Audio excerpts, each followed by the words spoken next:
மீனாட்சிக்கு திருமாங்கல்யம் சொல்லியிருந்தீங்க. ரொம்ப சிறப்பா, அருமையா சொல்லியிருந்தீங்க. திருமாங்கல்யம் பின்னாடி இருக்கக்கூடிய கதை என்னங்க? அத கொஞ்சம் சொல்ல முடியுமா? வணக்கம் தம்பி, ரொம்ப சந்தோஷம். இப்பதான் ரொம்ப மனமகிழ்ச்சியா இருக்கிறேன். ஞாயிற்றுக்கிழமை அம்பாளுக்கு பொன்னுருக்கி பூஜை பண்ணி, சுமங்கலி பூஜையெல்லாம் பண்ணி, பெரிய மனநிறைவோட இந்த காரியங்களை முடிச்சு உட்காந்துருக்கேன். எனக்கே ஒரு மிகப்பெரிய ஒரு சந்தோஷம். நான் இந்த பிறந்த பாக்கி அடைஞ்ச மாதிரி மீண்டும் மீண்டும் எனக்கு ஒரு மகிழ்ச்சியை கொடுத்துக்கிட்டு இருக்கு. இந்த தருணத்தில் நம்ம கேஷுவலாக இப்போ நீங்கள் கேட்குறீங்க, இந்த திருமங்கலம் எப்படி பிறந்துச்சு, அதுக்காக வரலாறு இருக்கா, அதை பற்றி ஏதாவது சொல்லுங்கன்னு சொல்கிறீங்க. எனக்கு தெரிஞ்ச கொஞ்சம் கொஞ்சம் தெரிஞ்சு வச்சுருக்கேன். அதாவது திருமாங்கலியங்கிறது ஒன்றும் இல்லை. ஆரம்ப காலத்தில் பச்சை ஓலையில் திருமாங்கலியம் முதல் உருவானது. அப்போ தங்கங்கள் கண்டுபிடிக்காம அந்த உலோகங்கள் கண்டுபிடிக்காத காலம்.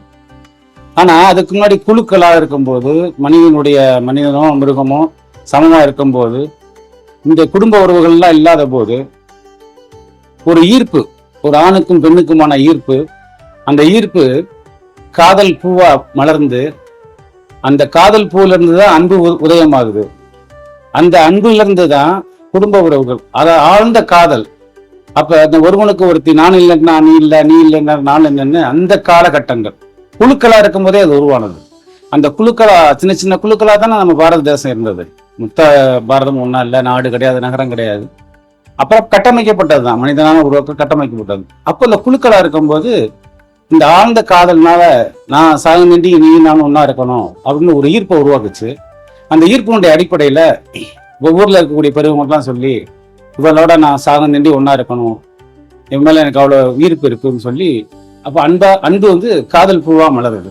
அப்போதான் அந்த உலகத்துல முதல் அன்பும் முதல் காதலும் உருவாகுது.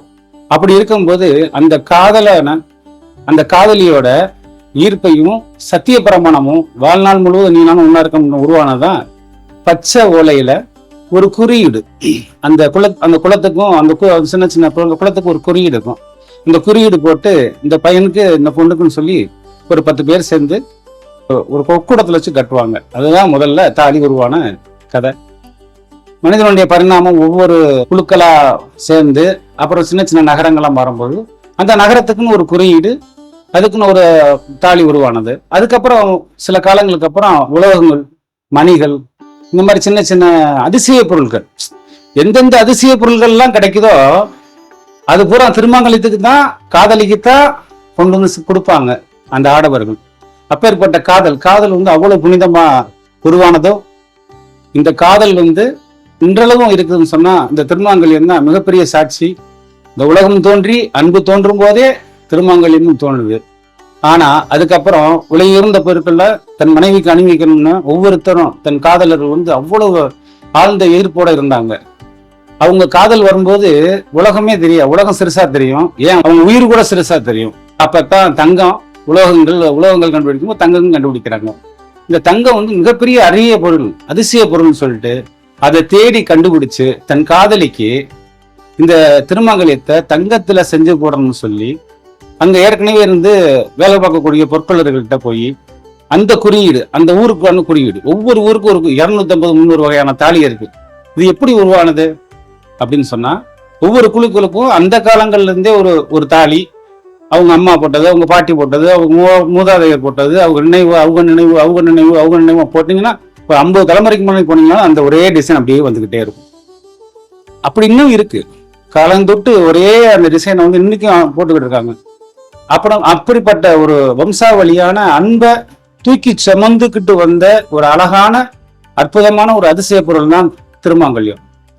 இன்னைக்கு இன்றளவும் சரி, அந்த திருமாங்கல்யத்துக்கான மகிமையை எல்லாரும் தெரிஞ்சுக்கணும். அப்ப தங்கத்தை தேடி அலைஞ்சு அந்த தங்கத்தை தாலி செஞ்சு கொடுத்த அந்த பொற்கொள்ள பரம்பரை வம்சாவளியை சேர்ந்தவங்க தான் நாங்கள்லாம். எப்படி நீங்கள்லாம் வந்து பாரம்பரியமா ஒரே தாலியை போட்டுக்கிட்டு வரீங்களோ, அதே மாதிரி நாங்க பாரம்பரியமா அந்த திருமங்கலத்தை செஞ்சு வந்துகிட்டு இருக்கோம். இப்பேற்பட்ட திருமங்கலம் அது மீனாட்சிக்கு செய்யறதுக்கு எனக்கு மிகப்பெரிய ஒரு பாக்கியத்தை கொடுத்த அந்த மீனாட்சிக்கு நான் எந்த ஜென்மத்துல செஞ்ச புண்ணியமோ, அவளுக்கு நான் என்ன கைங்கரியம் பண்ணணும், அதுதான் எனக்கு இன்னைக்கு இந்த மாதிரி கிடைச்சிருக்கு. அதே மாதிரி பெண்கள் வந்து திருமங்கல்யத்தை பத்திரமா பாதுகாருங்க, அதை நேசிங்க. அப்படி நேசிக்கும் போது அந்த கணவன் மேலையும் அந்த குழந்தைகள் மேலையும் அந்த குடும்பத்து மேலையும் ஒரு ஈர்ப்பு ஏற்படும். இது வந்து நீங்க இன்னைக்கு செய்யல, 50 தலைமுறை 40 தலைமுறைக்கு முன்னாடி இதைத்தான் செஞ்சாங்க. அதனால திருமங்கலத்தை கழட்டி வைக்கிறது, சின்ன சின்ன வேலைகள்லாம் விட்டுட்டு திருமங்கலத்தை போற்றி பாதுகாங்க, அதை பூஜிங்க. அது உங்க குடும்பத்தையும் குடும்ப குல விளக்குகளையும் உங்க வாரிசுகளையும் விரிவுபடுத்தி அவங்க நல்ல ஆழ்ந்த அவங்களுக்கு ஒரு நல்ல ஒரு அபிப்பிராயம் ஏற்படும், அந்த குடும்பத்து மேல ஒரு பாசம் ஏற்படும், ஒரு குடும்ப ஒற்றுமை இருக்கும். இதெல்லாம் வந்து பெரியவங்க சொல்லி கொடுத்தது. இப்போ நான் உங்களுக்கு சொல்லலை. இது காலம் தொட்டு போங்க, கோயிலுக்கு போனீங்கன்னா திருமங்கலத்தை தொட்டு சாமி விட்டுக்குங்க, திருமங்கல்யம் புனிதமானது, இதெல்லாம் ஒன்றும் இல்லை. ஆனா பெண்கள் தான் இந்த குடும்பத்தினுடைய குலவிளக்கு. அவங்க தான் எல்லாத்தையும் பாதுகாக்கக்கூடிய சூழ்நிலை இருக்குங்க. குழந்தைய பார்க்கணும், கணவனை பார்க்கணும், வீட்டை பார்க்கணும், பொருளாதாரத்தை பார்க்கணும். எல்லா சூழ்நிலைக்குள்ளேயும் இந்த வாழ்வியலை வந்து நம்மளுக்கு இன்னைக்கு கற்றுக் கொடுக்கல. மீனாட்சிக்கு இன்னைக்கு பெரிய ஒரு விழா எடுத்து இன்னைக்கு திருமணம் நடந்து முடிஞ்சிருக்கு.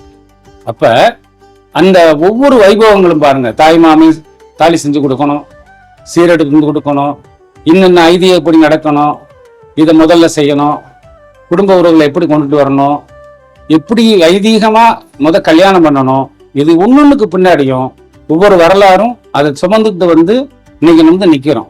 மதுரை மண்ணில் மட்டும் இன்னும் சிறப்பா குடும்ப உறவுகளையும் இந்த திருக்கல்யாணத்தையும் நம்ம விரிவா செய்யறதுக்கு உண்மையிலே மிகப்பெரிய ஒரு சந்தோஷம்.